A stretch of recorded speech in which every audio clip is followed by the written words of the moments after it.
On this edition of Delivering Marketing Joy, we talk with PPAI's Seth Barnett about attracting and retaining talent and how to succeed with the millennial generation.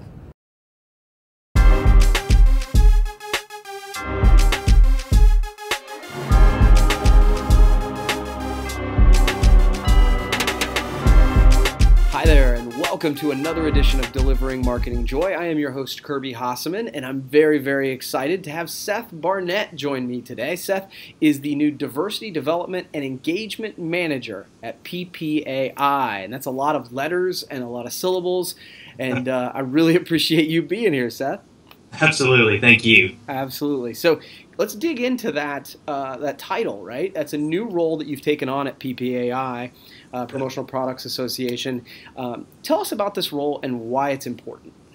Absolutely. So over the last few years that I've worked for the association, one of the things that I've done is in my interactions with different businesses and different people that are in the industry, I've noticed that our industry typically tends to skew more towards the older demographic, which is I mean, it's great in the way that it works right now, but as the marketplace is changing, we have to kind of update how we're looking at the market that we're going to sell into, but then also the people that we're bringing into the industry to be future leaders. And so one of the things that I did is I spent some time over the last year developing this idea and got together with people inside the industry and outside the industry to talk about what are some of the ways that people are looking at this challenge and what are some of the ways that we can figure out to update the understanding surrounding this idea of dealing with demographics and dealing with the generational diversity, especially within how our industry is utilized right now within the industry, but also how the industry goes to market. And I think that those ideas were really well driven because people said this is something that we haven't started this conversation and we are kind of behind the ball. The good news is it's not too late. We're not at a place where we've totally missed it completely, but we are in a place where we need to start having these conversations, start facilitating this, and we as the association need to start educating people and bringing together all these different methods of research and all of these ideas that are already in existence, but we need to adapt it and create some commonality for our industry. And so luckily, you know, whenever I brought this plan to Paul Bellantone and to the PPAI board, they were totally supportive and behind it and said, this is something that's great. This is something we need to be doing. What's our next step? Where can we be going from this? And so this year's PPAI Expo was really the kickoff of that. And it was well received by people in the industry, people saying this is something that I wish we had years ago. I'm glad that somebody's taking on this challenge now. And so I'm really grateful for this opportunity to further serve such a great industry.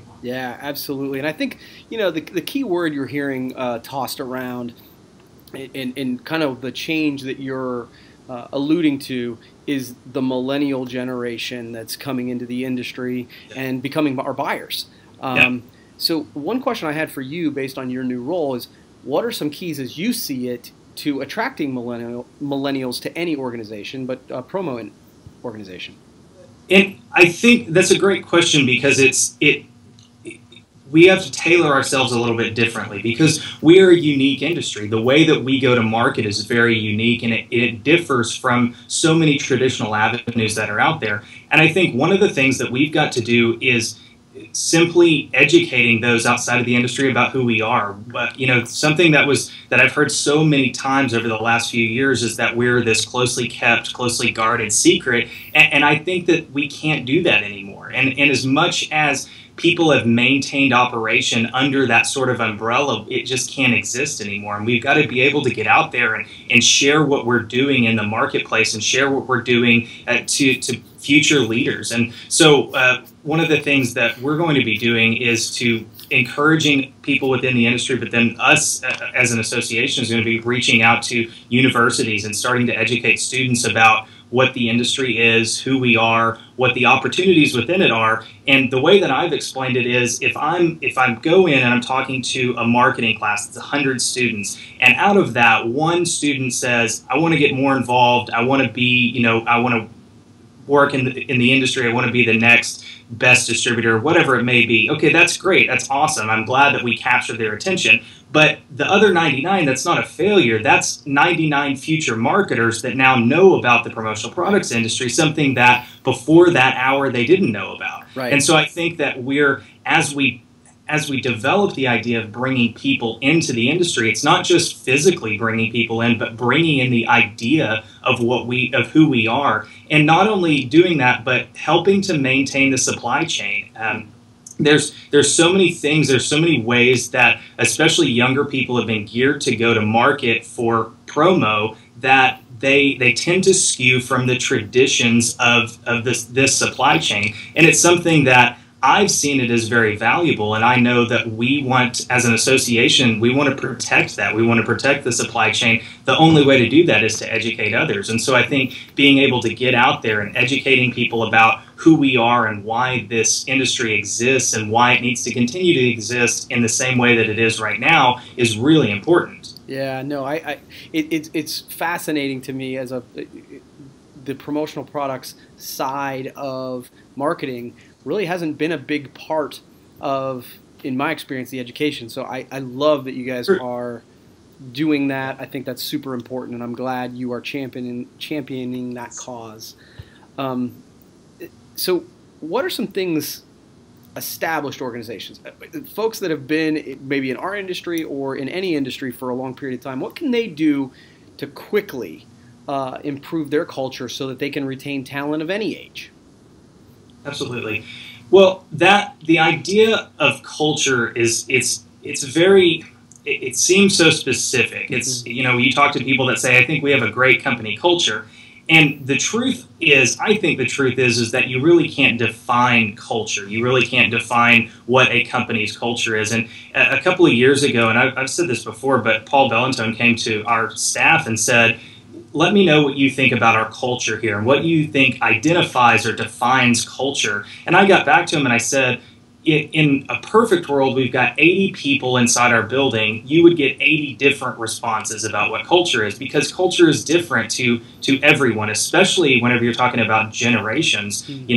Culture to a baby boomer is within the workplace is completely different to culture to me. So I think that understanding that defining it is not necessarily about here's what our culture is and we're sticking to it, but just to be open to the idea of having the conversations about what culture is and what people identify as culture individually. I think just having that open channel of communication is so critical. And we as an association, we as an organization do such a great job at reaching out to staff and saying, what could we be doing more? What could we be doing better to engage you or to get you involved? What does your work-life balance look like? All of those sort of aspects that I think at the end of the day really makes up the kind of culture that we have here. So I think that well-established organizations, there are so many, especially within this industry, that tend to skew a little more older in the mindset that they think, well, we want people to come in, do a job well, make money, and go home because that's the way we've been doing things. But yet the culture, the changing culture says that they really need to kind of advance themselves to say, what can we be doing to engage people more while they're at work? And what is that going to do for our retention? And it's especially for the younger generation, you can't just have people come in, sit down, do a job, and then at the end of the day go home. There's got to be things in the middle there that keep people engaged and keep people active. And so I think just being open to those challenges and open to those ideas will really help people to better identify culture. But again, it goes back to it's not just one singular thing. There's not one entity that is culture. As long as they can be open to the idea, I think that they will ultimately gain a lot of success. That's great advice, Seth. I really appreciate what you're saying there, and kind of keeping an open mind and evolving. Absolutely. That makes a lot of sense. So you've answered my 3 questions, and I appreciate that. I give everybody the chance to ask me one question, so I'll cue it up for you.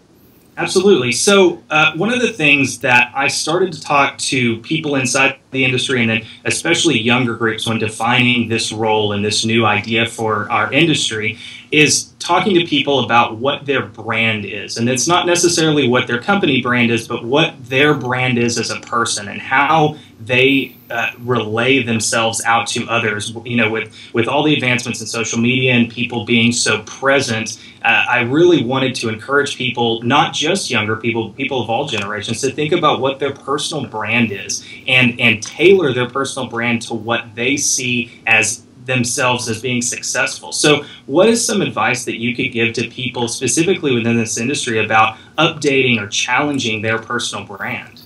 That's a super question. And so I'll just jump in on a couple thoughts that I have, and hopefully this will help. So number one, it's interesting. I preach this to companies, but it's true of individuals as well. Everybody's a media company these days. Everybody's got the entire deal of a media company on their hip or in their pocket. And I think that we need to think, as we're building a personal brand, we need to think like a media company. We need to think about what we're pushing out into the world, what kind of content we're creating, whether that's just pictures of our family or whatever. What I've said about social is that, you know, people still buy from people and organizations that they like, know, and trust. Social allows you to do that at scale. Yeah. So if you are building a personal brand, you want to essentially show people that you're a person that they can trust and like. The other thing that pops into my head is I actually thought about this one time on a family trip, and I talked to my family about digital legacy. And about how, you know, when I grew up, you know, there was pictures and albums or whatever, but now, gosh, I need to be careful about, or maybe careful, but just cognizant of what I'm pushing out into the universe, because my kids are going to be able to Google that someday. And so I think when you start talking about building a personal brand, you know, I give people the advice that you don't want to post things that you don't want your kids or your grandkids or your grandparents to see. And I think, you know, the other thing I always say is audit what you're pushing out there. I give talks, and I've asked, and this is funny, Seth, you'll appreciate it. I've asked every audience when I talk about social media, how many of you know lots of people on social who are really negative? And everybody raises their hand, right? And then I ask, how many of you are really negative? And I've literally never had one single person raise their hand. Yep, and so I think that, you know, it's a little bit like everybody's an above average driver, right?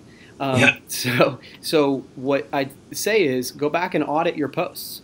And so the last 10 posts, if 4 of them could be construed as negative, you're probably perceived as negative. And so when you're building your personal brand, I think that's something to be cognizant of and be thinking of. And I think if you do that on the front end, you'll be happy long term. For sure. I think it's great. I think that really speaks to across generational lines, just because we all know people who put themselves out there in a way that's not really conducive to them being successful, at least in the business world. And there's total crossover now. We're not just on social media as a base for our friends or our group of peers, but it's really a total connection. Totally right. Totally right. Man, I could dig into this one for sure. Yeah. Well, hey, Seth, I appreciate you taking the time. Thank you so much. Good luck in your new role. I'm excited about it. Yeah, I appreciate it. And, yeah, let's do this again sometime, okay? Sure. Sounds good. All right. That wraps up another edition of Delivering Marketing Joy. We'll see you next time. Hey, thanks for watching, but wait! Can you do me a favor? Please subscribe to my channel. If you haven't done it already, the way to do it's right over here. And hey, if you want to watch the last episode, check that out over here. Again, before you leave, subscribe!